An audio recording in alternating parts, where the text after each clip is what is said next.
का शीर्षक है पास वाले घर की बहू। बार बार नाम लेकर पुकारने पर भी ऋषभ ने जवाब नहीं दिया। चाय ठंडी हुई जा रही थी, इसलिए बेबस होकर मैं ही ऊपर पहुंच गई, जहां रिया अपनी छत पर खड़ी उससे बतिया रही थी। उनके प्रेम भरे गुटरगू में मेरे छिद्र स्वर चाय पीनी है ना विघ्न डाल दिया। रिया वहां से टली नहीं, मुस्कुरा कर बोली, नमस्ते आंटी जी। मैंने अभिवादन का जवाब दिया और पैर पटकती नीचे उतर आई। बेशरम कहीं की, माँ के सामने ही उसके बेटे से प्रेम की पींगे बढ़ा रही है। कोई लिहाज संकोच है ही नहीं। माँ कहाँ है मेरी चाय? नीचे आकर ऋषभ ने पूछा। देख ऋषभ, अब तू बच्चा नहीं है, एक जिम्मेदार बैंक ऑफिसर है। छत के उस कोने में खड़े तुम दोनों क्या खुसुर फुसुर करते रहते हो?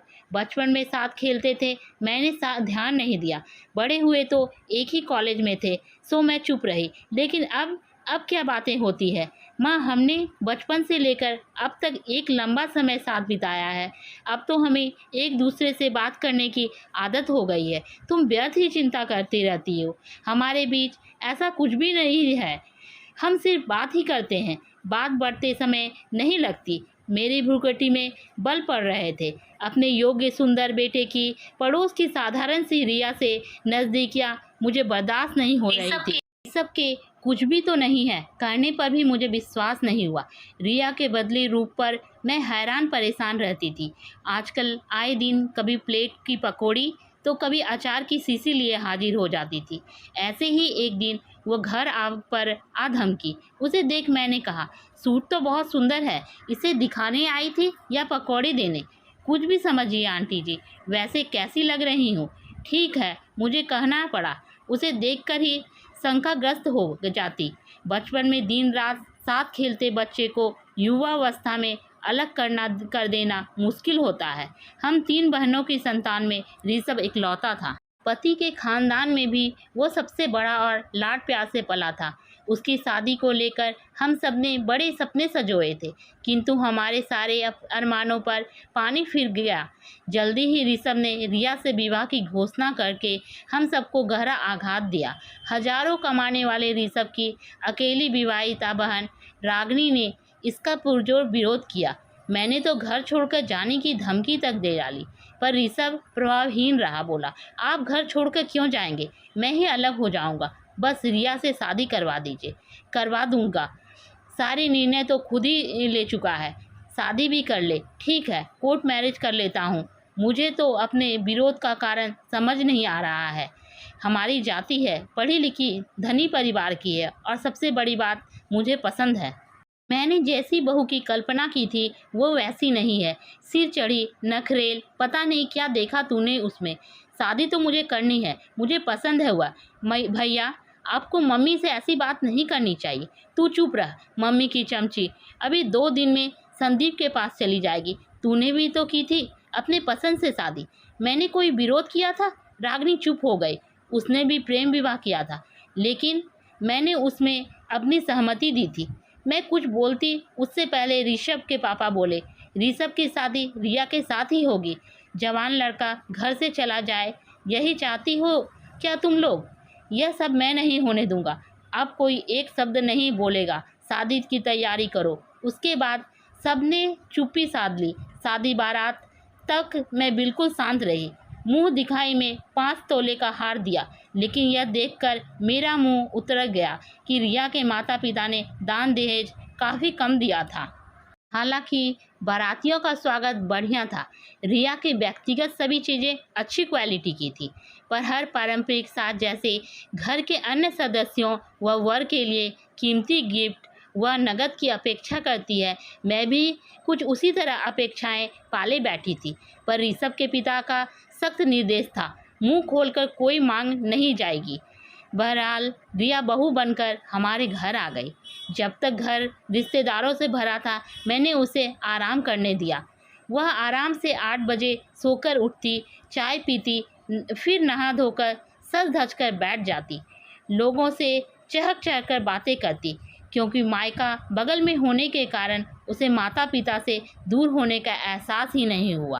11-12 बजे अपने कमरे में चली जाती और घंटों सोती रहती, केवल खाने व चाय के लिए बाहर निकलती। सुबह शाम उसके भतीजे भतीजी डिब्बा लिए हाजिर रहते।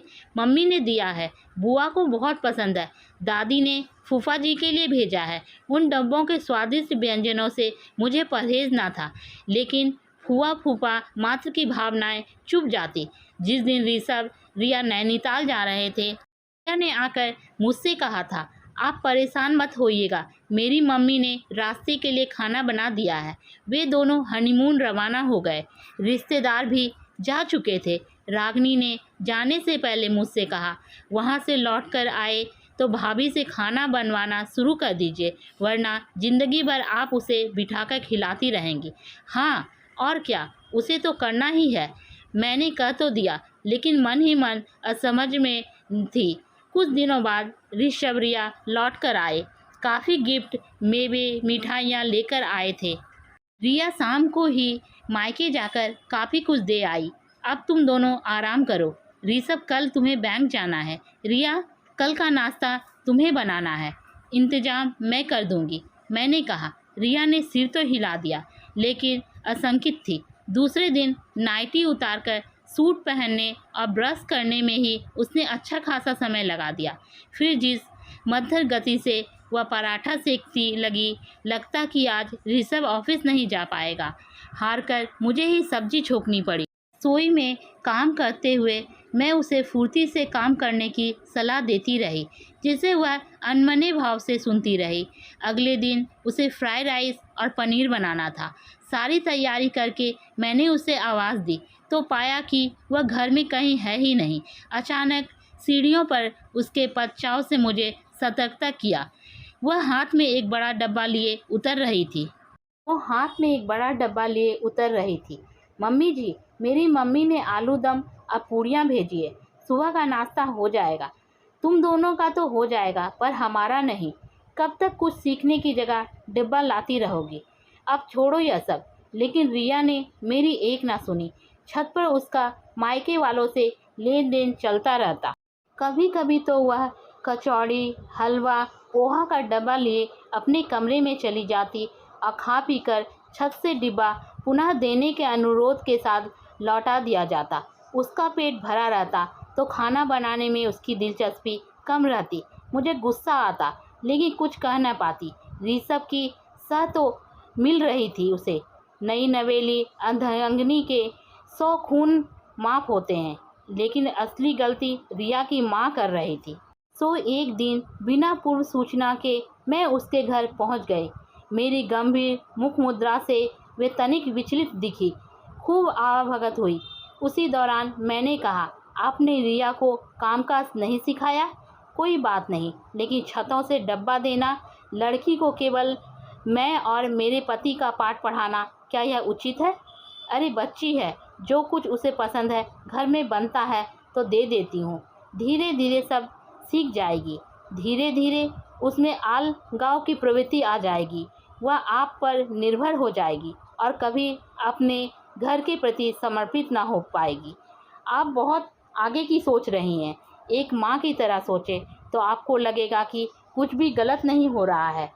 रिया की माँ अपनी बात पर अड़ी रही। मैंने गहरी सांस ली और जाने के लिए उठ खड़ी हुई। बाहर तक मुझे रिया की भाभी छोड़ने आई। उसने कहा, आप चिंता न करें, वह घर की छोटी है, इसलिए दायित्व भाव नहीं है, लेकिन शादी के बाद यह भाव हर स्त्री में जरूर है, वरना वह उस परिवार से जुड़ नहीं पाएगी। मैं उसे समझाऊंगी। मैं घर वापस आ गई। रिया ने इधर एक नई रट लगा रखी थी कि वह नौकरी करना चाह रही है। घर से सहमति मिलने पर उसने एक स्कूल में नौकरी कर ली। अब वह भी ऋषभ के साथ टिफ़िन लेकर निकल जाती। दोपहर में बना बनाया मेरे द्वारा परोसा खाना खाकर सो जाती। शाम की चाय में ही बनाती। चाय पीकर वह खाने के लिए पूछती तो ज़रूर, पर बस रोटियां बनाकर चलती बनती। कभी कभी सब्जियां, चटनी या रायता आदि बनाती। इसके बाद सब मुझे ही समझाते, जैसा बना है खा लो, सब पेट में ही हो जाएगा।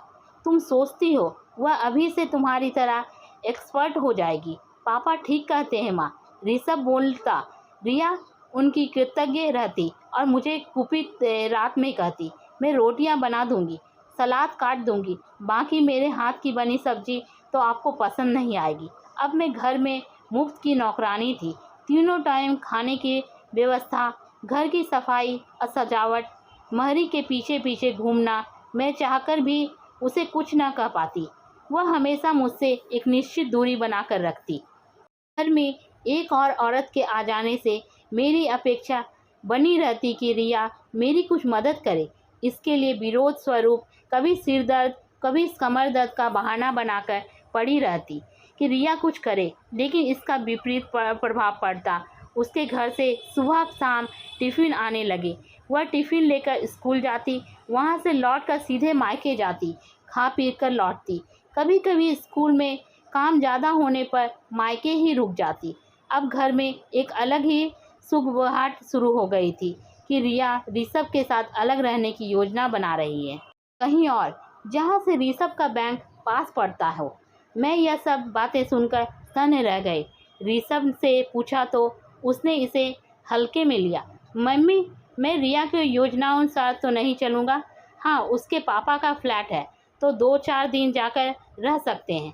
ऋषभ से बात करके कुछ तसल्ली हुई। छत पर कपड़े सुखाते रिया की भाभी से बात हुई। वह चुपचाप ननद की योजनाओं को सुनती रही। लगा जैसे कि किसी अलग ही सोच में गुम है। रिया की मेरी प्रति बेरुखी से मैं आहत थी। मैं भी आदर्श सास बनने में असमर्थ थी, जो उससे कुछ कहना भी मेरे छोड़ दिया। लेकिन इधर कुछ दिनों से मुझे रिया खोई खोई सी लगती। उसका चहकना, उछलना, कूदना, उथम मचाना सब बंद हो गया था। कुछ सोचती रहती। उसने छत के चक्कर लगाना और टिफ़िन लाने का क्रम भी रोक दिया था। सुबह उठकर चाय खाना सबके लिए बनाती, अपना टिफ़िन लेकर मुंह लटकाए चली जाती। लौटने पर मायके ना जाकर सीधे घर आती। दोपहर का दाल चावल बनाने में मदद करती, परोसती, बटोरती। शाम को जल्दी सोकर उठ जाती, घर व्यवस्थित करती। मैं चाय बनाती तो उदास चेहरे लिए बगल में खड़ी रहती। चाय पीकर स्कूल का काम करती। रात का खाना बनाने जाती तो तुरंत किचन में पहुंच जाती।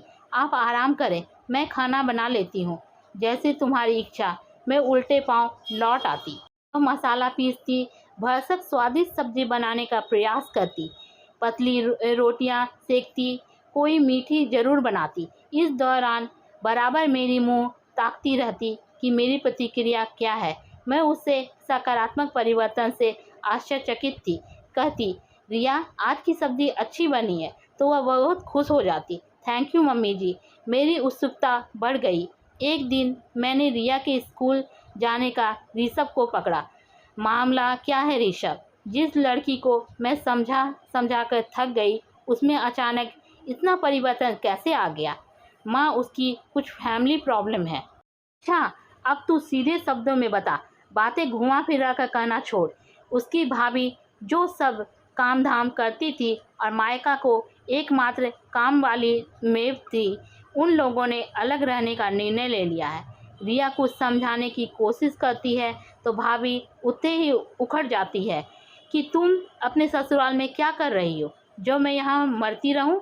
रिया की माँ दिन रात रोती रहती है, इसलिए वह बहुत परेशान रहती है। रिया ने कुछ चर्चा करने से मना किया है। वह यह सब सोच सोच कर हलकान है कि उसकी माँ बाप कैसे अकेले रहेंगे, घर का खर्चा कैसे चलेगा।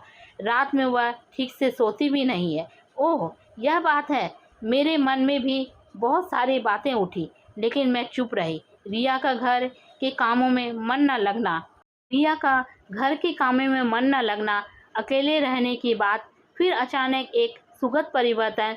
लेकिन यह परिवर्तन भी उसकी भाभी के अलगाववादी नतीजों के कारण हुआ, जो ठीक नहीं था।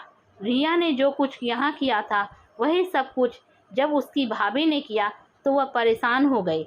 मैंने चुप्पी साध ली थी। रिया स्वयं मेरे नज़दीक आने की कोशिश करने लगी। स्कूल और घर दोनों ही संभालने वाली बहू के प्रति मेरे मन में सहानुभूति उमड़ने लगी। मैं उससे बोलती बतियाने लगी। वही सारी बातें जब उसने मुझे बताई तो मैंने उसे समझाया कि यह सब कुछ दिनों की मुश्किल है। कटुता कम होने पर सब ठीक हो जाएगा। नहीं मम्मी जी, भाभी मेरी बूढ़ी माँ बाप को छोड़कर जाने की बात करने लगी है। भैया की सैलरी से ही तो घर चलता है। भाभी मुझे अपने दोनों बच्चे बंटी नेहा जैसी मानती थी, ये तो मैं भी मायके से जुड़ी थी। अब न जाने क्यों उनमें ऐसा परिवर्तन आ गया। मुझे भी आप सबसे ना निभा पाने का ताना देती रहती है। मैंने उसे दिलासा देने के लिए कंधे पर हाथ रखा तो वह मुझसे लिपट गए। मेरा मन भीग गया, लगा रागनी मेरे गले लगकर खड़ी है। मम्मी जी, मैंने भी इस घर और आप सबके प्रति अपने कर्तव्य का निर्वहन नहीं किया। यह नहीं सोच पाई कि मैं जो कुछ अपनी भाभी से अपेक्षा कर रही हूँ, वैसे ही आशा आप सब भी मुझसे करते होंगे। जीवन का केवल एक पक्ष देखा था मैंने, लेकिन अब मैं सब कुछ समझने लगी हूँ। मैंने उसे सांत्वना दिया। आगे संक्षेप में यह कि मैं अपने पति, पुत्र, बहू के साथ आनंद जीवन यापन कर रही हूँ। एक आध महीने में के बाद सुना कि रिया के मायके में भी सब कुछ ठीक हो गया। रिया की भाभी ने अलग होने की रट छोड़ दी और सास के साथ मेल मिलाप पूर्ण रहने लगी। उसका बार बार रूप बदलना मुझे आश्चर्यजनक लगा, लेकिन एक दिन छत पर सूखे कपड़े समेटते बगल की छत पर रिया की भाभी खड़ी दिखाई दी। उससे पूछा, आंटी जी घर में सब ठीक है ना? हाँ, अच्छा चल रहा है। तुम बताओ, तुम्हारे परिवार में सब कुशल मंगल है ना? यहाँ तो हमेशा ही कुशल मंगल था, लेकिन मैंने तो सुना था कि उसने होठों पर उंगली रखकर चुप रहने का इशारा करते हुए पास बुलाया और बोला, हमारे परिवार में कुछ भी गड़बड़ नहीं था। वह तो मैंने और मेरी सास ने मिलकर गृह कलह का नाटक किया था ताकि रिया को अपने दाम्पत्य का एहसास हो। मेरी आंखें बड़ी बड़ी हो गई। स्वयं का संभाल कर मैंने दबे स्वर से कहा, बेटी, मैं किस प्रकार तुम्हें धन्यवाद दूँ समझ में नहीं आ रहा है। तुमने मेरे घर की खुशी के लिए स्वयं को बुरी साबित करने का प्रयास किया। कोई बात नहीं आंटी, मेरी सास ससुर तो सब जानते हैं। अभी रिया को कुछ नहीं पता चलना चाहिए, बाद में जानने पर कुछ ना होगा। तुम ठीक कह रही हो, मैं उसे कानों कान खबर नहीं होने दूंगी। और हम दोनों नीचे उतर गए। मैं कृतज्ञ थी। जिंदगी की गाड़ी हंसी खुशी गम मुसीबत के लिए चलती रहती है, उसमें कि ठहराव नहीं आता, किंतु संतोष व कृतज्ञता के भाव तब उत्पन्न होते हैं जब कोई शख्स निस्वार्थ भाव से दूसरे की मुश्किलों आसान करता है और गाड़ी पटरियों पर सरपट दौड़ने लगती है। आपको ये कहानी अच्छी लगी हो तो प्लीज़ मेरे चैनल को लाइक करें, कमेंट करें एंड सब्सक्राइब करें।